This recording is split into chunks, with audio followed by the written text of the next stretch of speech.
The Caterpillar 132-2148 from a CAT D6R is an ECU interface also used in a series of dozers including the D6N, D6M, D6H, and 140H. We received this unit from the end user and it had failed after being parked for a short time. We rebuilt the module and we were successful in bringing the ECU back to life, as it was not booting up in any form when we started. The video shows the CAN bus activity coming out of the controller, which clearly shows it is back and alive.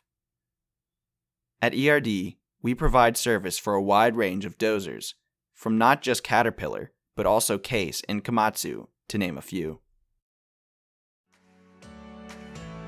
Thanks for checking out the video. Subscribe to ERD TV for more videos of our repairs.